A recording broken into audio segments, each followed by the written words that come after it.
Mga Kawikaan, Kabanata 21. Hawak ni Yahweh ang isip ng isang hari at naipabaling niya ito kung saan igawi. Ang akala ng tao, lahat ng kilos niya'y wasto, ngunit si Yahweh lang ang nakakasaliksik ng puso. Higit na kalugod-lugod kay Yahweh kaysa mga handog, ang mga gawang makatwiran at makatarungan.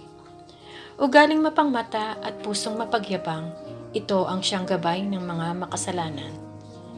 Ang mabuting pagbabalak ay pinapakinabangan, ngunit ang dalos-dalos na pagaway walang kahihinatnan. Ang pagkakamalang salapi dahil sa kadayaan ay maghahatid sa maagang kamatayan. Ang masamay ipinapahamak na sariling karahasan, pagkat ayaw gawin ang talagang katwiran. Ang langdas na may sala ay paliko-liko, ngunit ang lakad ng matuwid ay laging wasto. Masarap pa ang tumira sa bubungan ng bahay kaysa sa loob ng bahay na ang kasamay asawang madaldal. Ang isip ng masamay lagi sa kalikuan, kahit na kanino'y walang pakundangan. Parusahan mo ang mangungutya at matututo ang mangmang. Pagsabihan mo ang matino, lalong lalawak ang kanyang kaalaman. Alam ng Diyos ang nangyayari sa loob ng bahay ng masama, at siya'y gumagawa ng paraan upang sila'y mapariwara. Ang hindi pumapansin sa daing ng mahirap, daraing din balang araw, ngunit walang lilingap. Kung ang kapwa mo ay may hinanakit, regaluhan mo ng palihim, mawawala ang galit. Kapag umiiral ang katarungan, natutuwa ang matuwid, ngunit nalulungkot ang masama at may likong pag-iisip. Ang lumilihis sa daan ng kaalaman ay hahantong sa kamatayan. Ang taong maluho at mahilig sa alak ay di yayaman, bagkos sa hirap siya'y masasadlak. Ang masamang balak sa taong matuwid ay babalik sa liko ang pag-iisip. Mas mabuti ang mag-isang manirahan sa ilang kaysa makisama sa asawang madaldal at palaaway. Ang bahay ng matalino ay napupuno ng kayamanan, ngunit lahat ay winawaldas ng taong mangmang.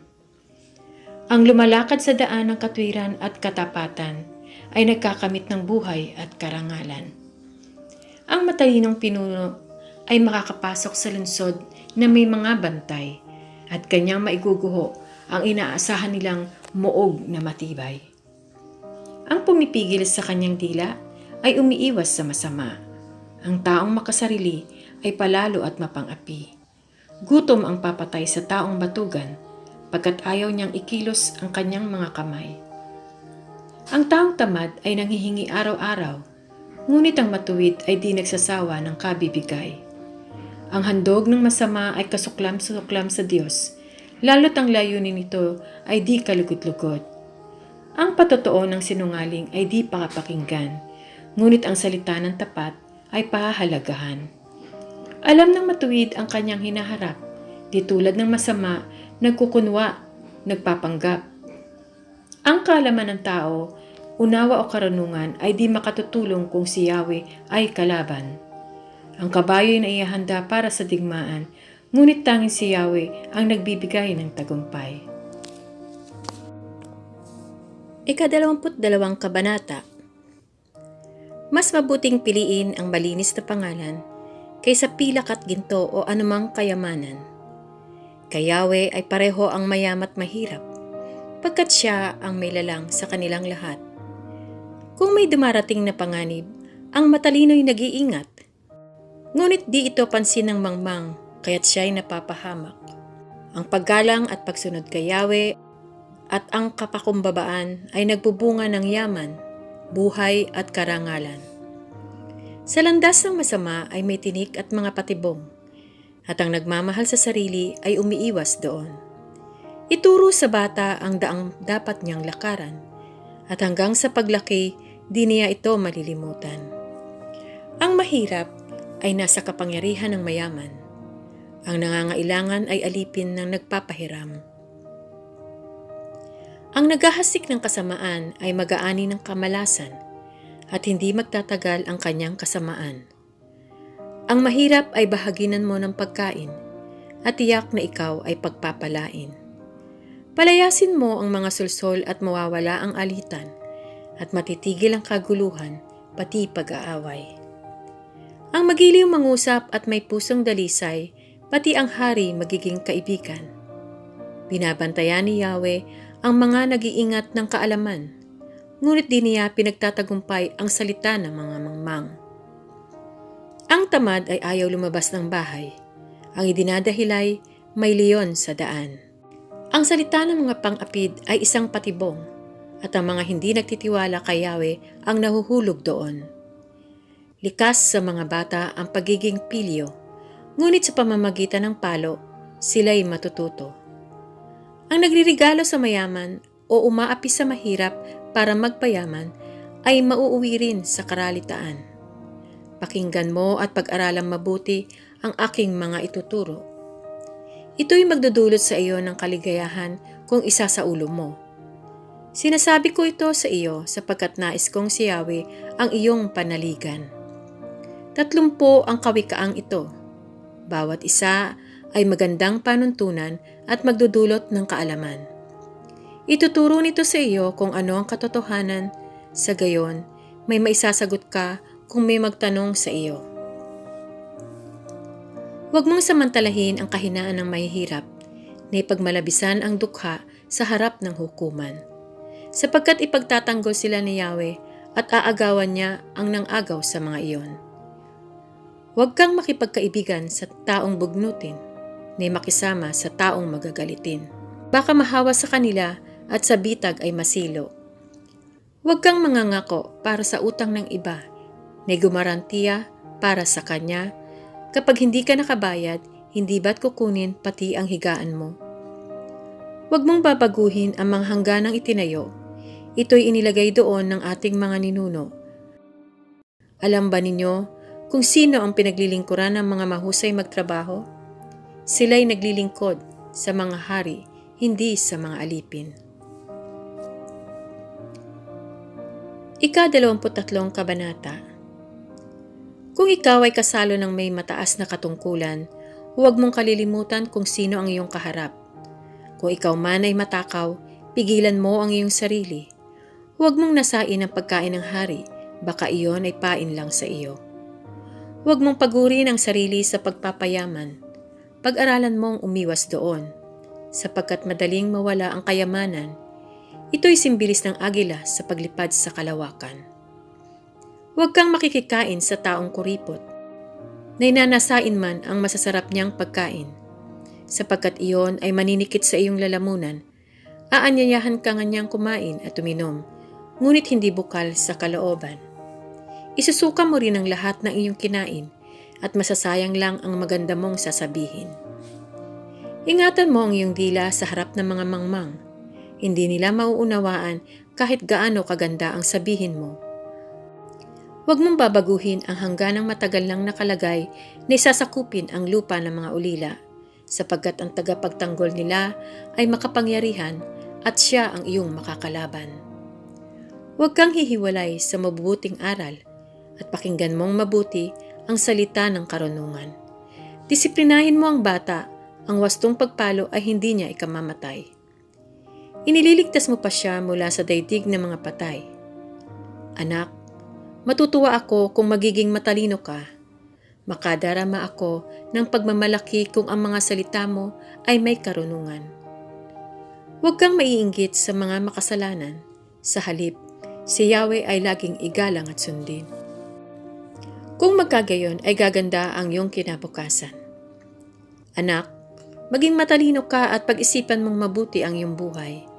Huwag kang makikisama sa mga lasenggo at sa masiba sa pagkain, pagkat sila'y masasadlak sa kahirapan at darating ang panahong magdadamit ng basahan. Pakinggan mo ang iyong ama na pinagkakautangan mo ng buhay at huwag hahamakin ang iyong ina kapag siya'y matanda na. Hanapin mo ang katotohanan, karunungan at unawa. Pahalagan mo ang mga ito at huwag pababayaang mawala. Ang ama ng matuwid ay puno ng kagalakan. Ipinagmamalaki ng ama ang anak na matalino. Sikapin mong ikaw ay maging karapat-dapat ipagmalaki ng iyong mga magulang at madudulutan mo ng kaligayahan ang iyong ina. Anak, Makinig kang mabuti sa akin at tularan mo ang aking pamumuhay. Ang masasamang babae at di tapat na asawa ay mapanganib na patibong. Tiyak na mamamatay ang mahulog doon. Siya'y laging nakaabang tulad ng magnanakaw, at sino mang maakit niya ay natututong magtaksil. Sino ang may kalungkutan at may malaking panghihinayang? Sino ang may kaaway at kabalasahan? Sino ang nasusugatan ng di nalalaman? At sino ang may matang pinamumulahan? Sino pa kundi ang sugapa sa alak at ang nagpapakalango sa masarap na inumin?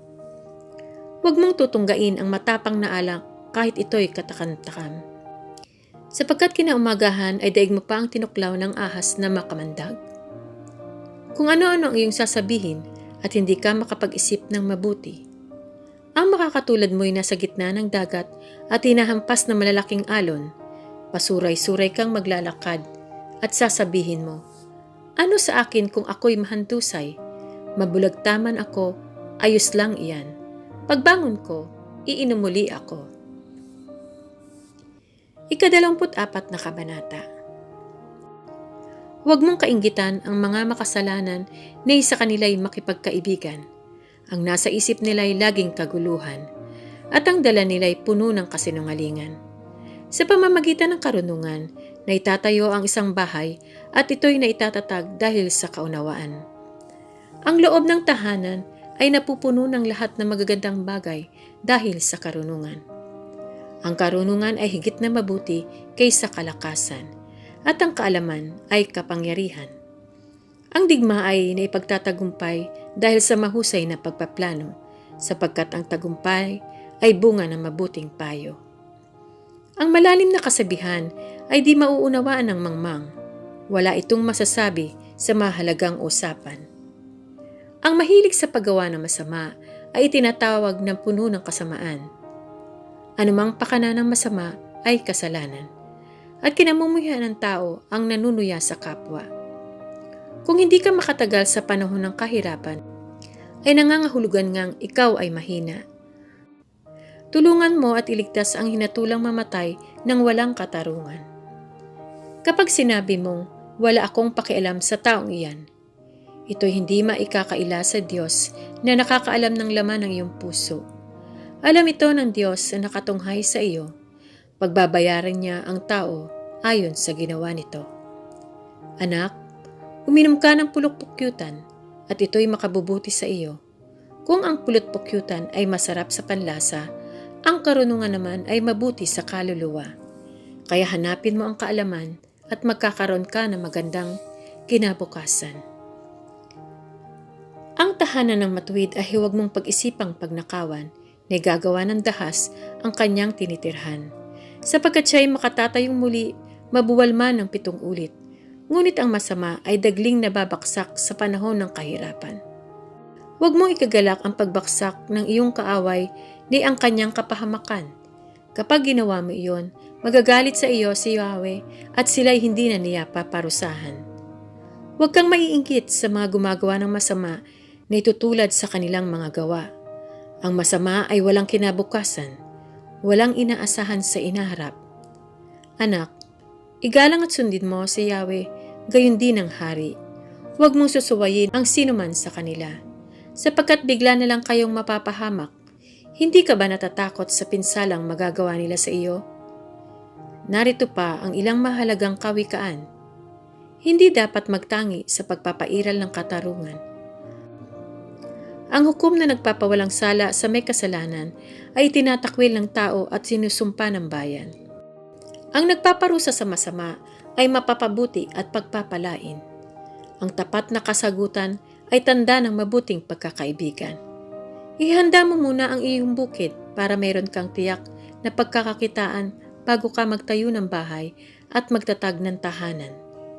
Huwag kang sasaksi laban sa iyong kapwa nang walang sapat na dahilan na magsasabi ng kasinungalingan laban sa kanya.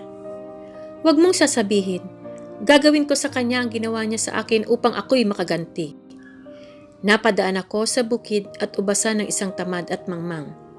Ito'y puno ng matinik na damo at gumuho na ang bakod nito. Ang nakita ko'y pinag-isipan kong mabuti at may nakuha akong magandang aral. Kaunting tulog, bahagyang idlip, sandaling pahinga at paghalo kip-kip. Samantalang namamahinga ka, ang kahirap ay darating na parang armadong magnanakaw upang kunin ang lahat ng iyong kailangan. Ika-25 kabanata, mga karagdagang kawikaan ni Solomon. Narito pa ang mga kawikaan ni Solomon. Tinipon at kinopya ng mga tauhan ni Ezekias na hari ng Huda. Kalabalatian ng Diyos na balutin ng hiwaga ang lahat ng bagay, at karangalan naman ng hari na ito'y saliksikin. Isipan ng hari mahirap malaman, ito'y sintaas ng langit, sinlalim ng karagatan. Kapag ang pilak ay dalisay, may magagawa na ang panday. Kapag ang masamang tagapayo'y naalis sa paligid ng hari, ang katarungan ang mamamalagi. Huwag kang magmamataas sa harap ng hari, na ihanay ang sarili sa mga taong pili. Pagkat mas mabuting sabihin sa iyong, halika rito, kaysa hamakin ka sa harap ng marami. Ang nakita mo'y huwag agad dalhin sa hukuman, baka sa bandang huli lumabas ka pang may kasalanan. Kung may alitan kayo ng iyong kapwa, ilihim, at lutasin agad at baka lumala. Baka ito ay malantad sa kaalaman ng madla at kayo'y malagay sa kahiya-hiya. Kapag angkop sa panahon ang salitang binigkas, para itong ginto sa lalagyang pilak. Ang magandang payo sa marunong makinig ay higit na di hamak sa ginto o mamahaling alahas. Ang sugong tapat ay kasiyahan ng nagsugo sa kanya, tulad ng malamig na tubig sa panahon ng tag-araw. Ang taong puro pangako lamang ay parang ulap at hanging walang dalang ulan. Sa malumanay na pakiusap, pusong bato'y nababagbag. Sa pagtatyaga, pati hari ay nahihikayat. Huwag kakain ng labis na pulot-pukyutan at baka ito'y isuka mo lang. Huwag mong dadalasan ang dalaw sa kapwa, baka siya'y mabagot at sa iyo'y magsawa. Ang taong sumasaksi laban sa kapwa ng walang katotohanan ay tulad ng tabak, pambambo o palasong pumapatay. Ang taksil na pinagtiwalaan sa panahon ng pangangailangan ay tulad ng ngiping umuuga at mga paang pilay. Hapdi ang dulot ng awit sa pusong may sugat, parang asing ikinuskos sa gasgas na balat, parang paghuhubad ng damit sa panahon ng taglamig. Kapag nagugutom ang iyong kaaway, pakainin mo at painimin kung siya'y nauuhaw. Sa gayoy mailalagay mo siya sa kahihiyan at tatanggap ka pa ng gantipala mula kay Yahweh. Kung paanong ang hanging timog ay nagdadala ng ulan, nagdadala naman ng galit ang paninira ng karangalan. Masarap pa ang tumira sa bubungan ng bahay kaysa loob ng bahay na ang kasama'y asawang madaldal. Kung paano ang malamig na tubig sa labing nauuhaw, gayon ang mabuting balita buhat sa malayong bayan. Bukal na nilabo o balong na dumihan, ang katulad ng matuwid na sama-sama ay nakipagkaibigan. Kung paanong masama ang labis na pulot-pukyutan, gayon din ang pagkagahaman sa karangalan. Ang taong walang pagpipigil ay tulad ng lungsod na walang tanggulan, madaling masakop ng mga kaaway. Ika-26 na kabanata. Ang papuri di angkop sa taong mangmang, parang ulan ng yelo sa tag-araw o panahon ng anihan. Ang sumpang di nararapat ay hindi tatalab, tulad lang ito ng ibong di dumadapo at dilipad-lipad. Ang latigo'y para sa kabayo, ang bukado'y para sa asno, ang pamalo naman ay sa mangmang na tao. Huwag mong papatulan ng isang mangmang at baka lumabas na higit ka pang mangmang. Sagutin mo ang mangmang ayon sa kanyang kahangalan upang hindi niya isipin na siya'y may katwiran. Ang magpadala ng balita sa mangmang ay napakadelikado para mo na ring tinaga ang mga paa mo. Kung ang paang pilay ay walang kabuluhan, ganon din ang kawikaan sa bibig ng mangmang. Ang isang papuring sa mangmang iniuukol ay parang batong nakatali sa balat ng tirador. Ang isang kawikaan sa bibig ng mangmang ay tulad ng tinik sa kamay ng lasing. Tulad ng isang namamana ng kahit na sino, ang isang taong umupa ng mangmang o lasenggo. Ang taong nananatili sa kanyang kahangalan ay tulad ng aso. Ang sariling suka ay binabalikan nito. Nakakita na ba kayo ng taong nag-aakalang siya ang pinakamatalino? Mas may pag-asa pa ang mangmang kaysa taong ito. Ano ang dinadahilan ng taong batugan? May leon sa daan, may leon sa lansangan. Kung paano lumalapat ang pinto sa hamba, ang batugan naman ay sa kanyang kama. Ang kamay ng tamad ay nadidikit sa pinggan na hindi mailapit sa bibig dahil sa katamaran. Ang palagay ng tamad siya ay mas marunong kaysa 7 taong wasto kung tumugon.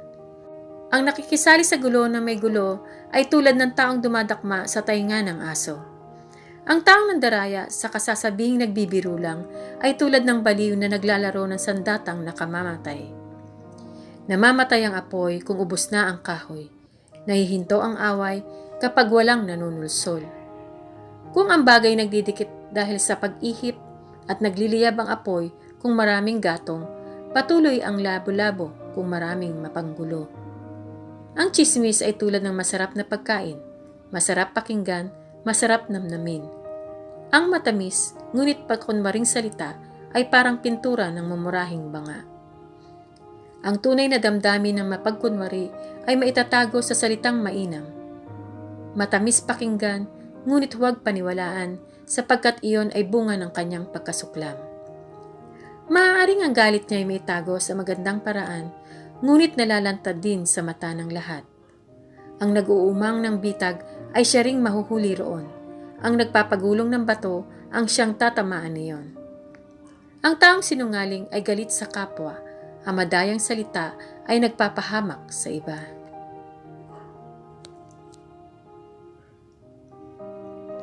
Ika-27 kabanata. Huwag ipagyayabang ang araw ng bukas, pagkat di mo alam kung ano ang magaganap. Hayaan mong iba ang sa iyo'y pumuri at ang sariling bangko'y huwag mong buhatin. Ang bato ay mabigat, ang buhangin ay may timbang, ngunit mas mabigat ang kaguluhang dulot ng kamangmangan. Ang galit ay mabaksik, ang puot ay mabangis, ngunit ang pagsiselos ay may ibayong lupit. Hindi hamak na mabuti ang harapang paninita kaysa naman sa pag-ibig, ngunit ito'y lihim pala. May pakinabang sa hampas ng tapat na kaibigan kaysa halik ng isang kaaway. Ang taong busog ay tatanggi kahit sa pulot pukyutan, ngunit sa taong gutom matamis kahit ang ampalaya. Ang taong lumayas sa kanyang tahanan tulad ng ibong sa pugad ay lumisan. Ang langis at pabangoy pampasigla ng pakiramdam, ngunit ang kabalisahay pampahina ng kalooban. Huwag mong papabayaan ang iyong kaibigan, ni ang kaibigan ng iyong magulang. Kung ikaw ay nagigipit, huwag sa kapatid lalapit. Higit na mabuti ang kapitbahay na malapit kaysa isang malayong kapatid. Magpakatalino ka, anak, upang ako'y masiyahan at sa gayoy di ako mapahiya sa nangungkuntyaman. Alam ng matalino kung may panganib at siya'y nag-iingat, ngunit di ito pansin ng mamang, kaya siya'y napapahamak. Kunin mo ang kasuotan ng sinumang nananagot para sa iba, at siya ang pagdusahin mo dahil sa pag-ako sa di niya kilala. Ang pahiyaw na pagbati bilang pagising sa kaibigan ay para ng sumpang binibitiwan. Nakakayamot ang asawang masalita tulad ng ulan na ayaw tumila. Mahirap siyang patigilin para kang dumadakot ng langis o pumipigil sa hangin. Bakal ang nagpapatalim sa kapwa bakal, at isip ang nagpapatalas sa kapwa isipan. Ang nag-aalaga sa punong igos ay makakakain ng bunga niyon. Ang aliping may malasakit ay pararangalan naman ng kanyang Panginoon. Kung paano ang muka ay nalalarawan sa tubig, sa kilos naman nahahalata ang iniisip. Ang nasa ng tao ay walang katapusan, tulad ng libingan, laging naghihintay. Dinadalisay sa apoy ang ginto at pilak, ngunit ang ugali ng tao ay makikilala sa gawa araw-araw. Bayuhin mang parang bigas ang isang taong mangmang, hindi rin maaalis ang kanyang kamangmangan. Ang iyong mga hayop ay iyong bantayan, alagaang mabuti ang iyong kawan. Di mamamalagi ang yaman, ganun din ang mga nasa kapangyarihan. Putulin muna ang dayami, saka gapasin ang damo sa parang habang hinihintay ang susunod na anihan. Sa mga tupa kinukuha ang ginagawang kasuotan, at ang pinagbentahan mo ng iyong kambing ay maaaring ipambili ng bukid. Ang gatas ng inahing kambing ay sa ibang kailangan, sa pagkain ng pamilya mo at mga katulong sa bahay.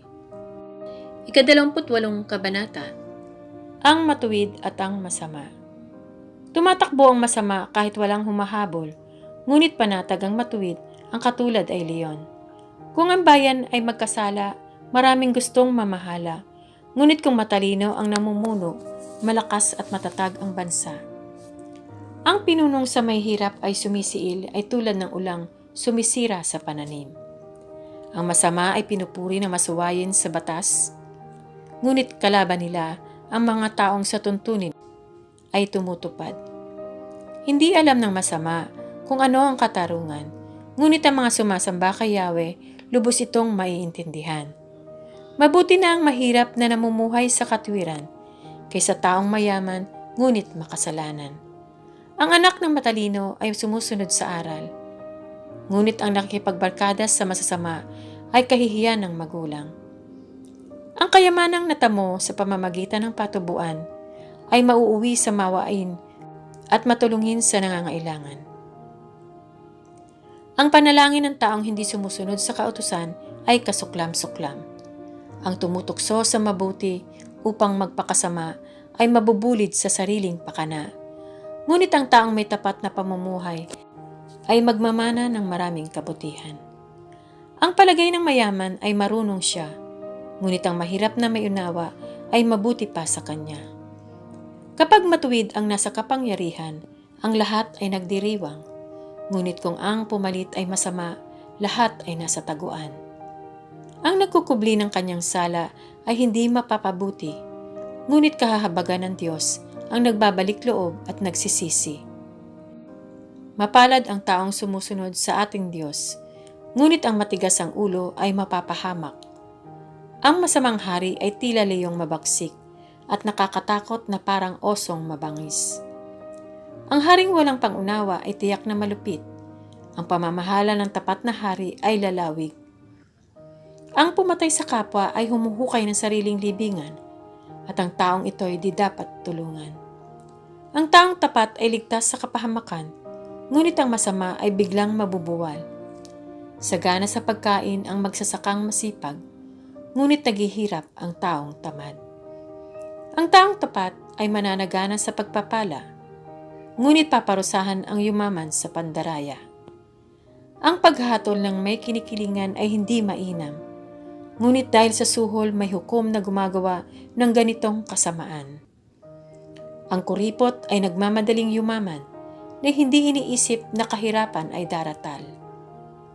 Ang tapat sa pagsaway sa bandang huli pasasalamatan, kaysa sa taong panay ang pagpuri kahit hindi nararapat. Ang anak na ninakawan ang kanyang magulang at sasabing ito'y hindi kasalanan, ay masahol pa sa karaniwang magnanakaw. Ang taong gahaman ay lumikha ng kaguluhan, ngunit ang nagtitiwala kay Yahweh, uunlad ang kabuhayan. Ang nagtitiwala sa sariling kakayahan ay mangmang, ngunit ang sumusunod sa magandang payo ay malayo sa kapahamakan. Ang tumutulong sa mahirap ay di magkukulang, ngunit susumpain ang nagbubulag-bulagan. Kapag masama ang pinuno, ang lahat ay nagkukubli, ngunit kapag sila ay wala na, ang mabubuti dumadami. Ika-29 Kabanata. Ang taong ayaw magbago ay hindi maliligtas. Ang hindi makinig ng payo ay mapapahamak. Kapag matuwid ang mamamahala, bayan ay nagsasaya. Ngunit tumatangis ang bayan kung ang pinuno ay masama. Ang nagpapahalaga sa karunungan ay nagbibigay galak sa magulang, ngunit ang nakikisama sa patutot ay nagwawaldas ng kayamanan. Ang kaharian ay matatag kung ang hari makatarungan, ngunit ito'y mawawasak kung sa salapi siya'y gahaman. Ang kunwang pumupuri sa kanyang kapwa, naguumang ng bitag na sa sarili inihahanda. Ang masama ay nahuhuli sa sariling kasalanan, ngunit ang matuwid ay panatag, may awit ng kagalakan. Kinikilala ng matuwid ang karapatan ng mahirap, ngunit ito'y baliwala sa mga taong suwapang. Ang buong bayan ay ginugulo ng palalo, ngunit ang galit ay pinapawi ng taong matino. Kapag inihabla ng may unawa ang isang taong mangmang, ito'y hahalakhak lang at tilikha ng kaguluhan.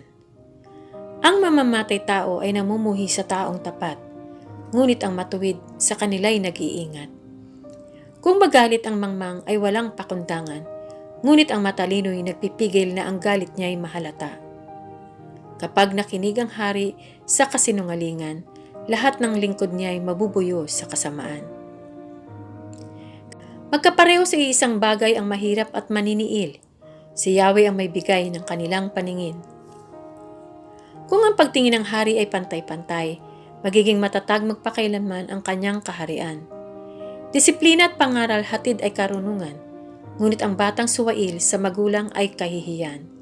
Kapag masama ang namamahala, naglipa na ang karahasan, ngunit masasaksihan ng matuwid ang kanilang kapahamakan.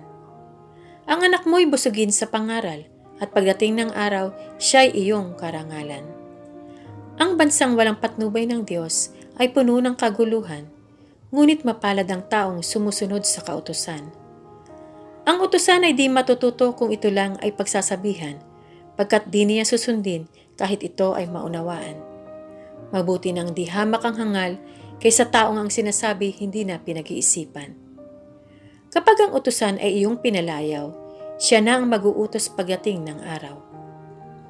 Ang taong magagalitin ay laging napapasok sa gulo, laging nakikipag-away dahil sa init ng ulo. Ang magbabaksak sa tao'y ang kanyang kapalaluan, ngunit ang mapagkumbaba ay magtatamo ng karangalan. Ang makipagsabuatan sa magnanakaw ay mahirap na kalagayan. Kapag nagsabi ng totoo, ipabibilanggo ng hukuman, ngunit paparusahan naman ng Diyos kapag ang sinabi kasinungalingan. Huwag mo ikabahala ang sinasabi ng iba. Magtiwala ka kay Yahweh at mapanatag ka.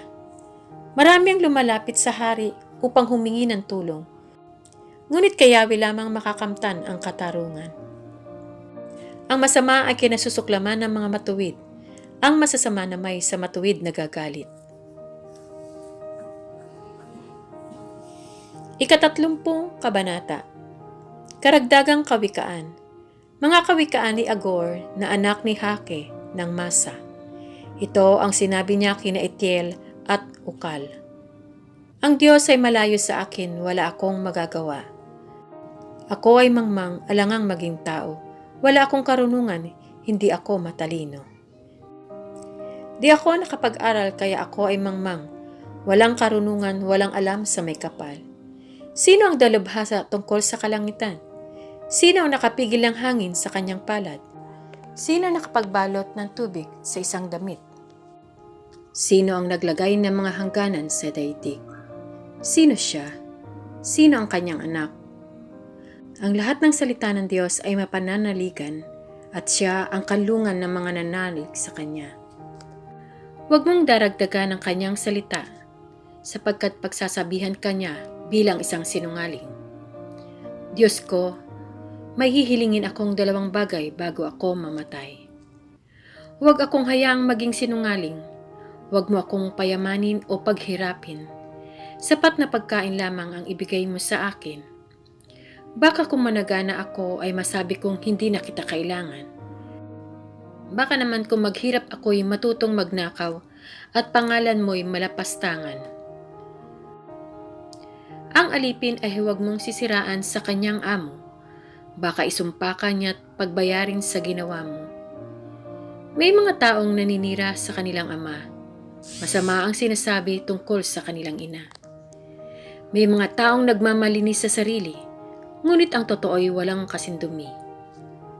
May mga taong masyadong palalo, ang akala nila'y kung sino na sila. May mga tao namang masyadong masakim, pati mahihirap, kanilang sinisiil. Ang linta ay may 2 anak. Bigyan mo ako, bigyan mo ako, ang lagi nilang hiling. May 4 na bagay na kailan may di masiyahan. Ang libingan, ang babaeng walang anak, ang lupang tuyo na laging nais matigmak, at ang apoy na naglalagablab. Ang anak na kumukutya sa kanyang ama at laging sumusuway sa salita ng ina, tutukain ng uwak ang kanilang mata at kakainin ng buwitre ang kanilang bangkay. May 4 na bagay na di ko maunawaan. Ang paglipad ng agila sa kalangitan, ang paggapang ng ahas sa ibabaw ng batuhan, ang paglalayag ng barko sa karagatan, at ang babait lalaking nagmamahalan. Ganito naman ang ginagawa ng asawang nagtataksil. Makikipagtalik, pagkatapos ay magbibihis sa kasasabihing wala siyang ginagawang masama. May 4 na bagay na yayanig sa daigdig. Ang aliping naging hari, ang isang mangmang na sagana sa pagkain, ang babaeng masungit na nagkaasawa, at ang isang aliping babaeng pumalit sa kanyang amo. Sa daigdig ay may 4 na maliliit na hayop ngunit may pambihirang kaisipan. Ang mga langgam. Sila ay mahina subalit nag-iipon ng pagkain kung tag-araw. Ang mga kuneho. Mahihina rin sila subalit nakagagawa ng kanilang tirahan sa batuhan. Ang mga balang. Bagamat walang haring sumusubaybay, ay lumalakad ng maayos at buong inam. Ang mga butiki. Maaring hawakan sa iyong palad dahil sa kaliitan, subalit nasa palasyo ng hari at doon naninirahan. May 4 na bagay na kasiyasiyang pagmasdan sa kanilang paglakad. Ang leon, pinakamatapang na hayop at kahit kanino ay di natatakot. Ang tandang na magilas, ang kambing na mabulas, at ang hari sa harap ng bayan.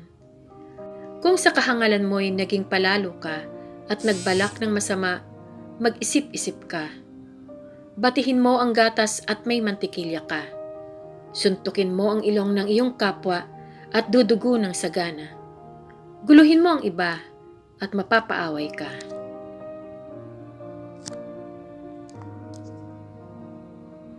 Ika-31 kabanata.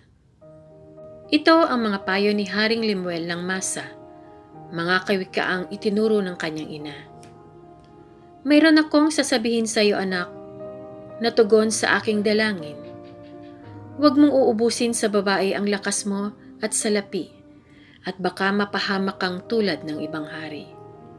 Lemuel, di dapat sa hari ang uminom ng alak o matapang na inumin. Kadalasan kapag lasing na sila'y nalilimutan na nila ang matuwid at pababayaan ang karapatan ng mga taong naghihirap. Ang alak ay ibigay mo na lamang sa nawawala ng pag-asa at sa mga taong dumaranas ng matinding kahirapan. Hayaan silang uminom upang hirap ay malimutan at kasawi ay di na matandaan. Ipagtanggol mo ang mga di makalaban. Ipaglaban ang kanilang karapatan. Ipahayag mo ng malinaw ang katotohanan at ang katwiran at igawad ang katarungan sa api at mahirap. Mahirap makakita ng mabuting asawa, higit sa mamahaling alahas ang kanyang halaga. Lubos ang tiwala ng kanyang asawa, at saganang pakinabang ang makakamit niya. Pinaglilingkuran niya ang asawa habang sila'y nabubuhay, pawang kabutihan ang ginagawa at di kasamaan. Wala siyang tigil sa paggawa, hindi na halos nagpapahinga, humahabi ng kanyang telang lino at lana. Tulad ng isang barkong puno ng kalakal, siya ay mag-uuwi ng pagkain mula sa malayong lugar. Bago pa sumikat ang araw, ay inihahanda na ang pagkain ng buon niyang sambahayan, pati na ang gawain ng mga katulong sa bahay. Mataman niyang tinitingnan ang bukid bago siya magbayad. Ang kanyang naiimpok ay ipinagpapatanim ng ubas.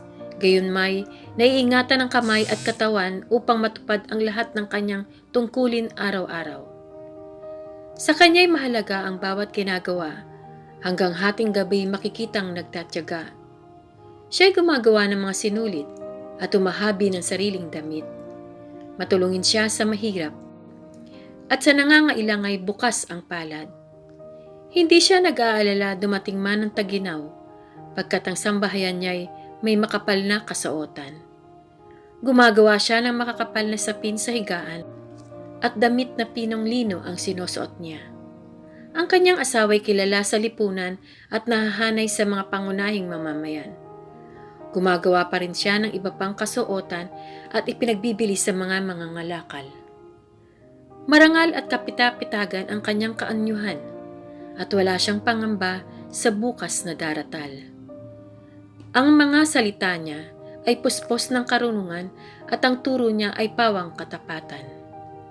Sinusubaybayan niyang mabuti ang kanyang sabahayan at hindi tumitigil sa paggawa araw-araw. Iginagalang siya ng kanyang mga anak at pinupuri ng kanyang kabiyak. Maraming babae na mabuting asawa, ngunit sa kanila'y nakahihigit ka. Mandaraya ang pang-akit at kumukupas ang ganda, ngunit ang babaeng gumagalang at sumusunod kay Yahweh ay pararangalan. Ibigay sa kanya ang lahat ng parangal, karapat-dapat siya sa papuri ng bayan.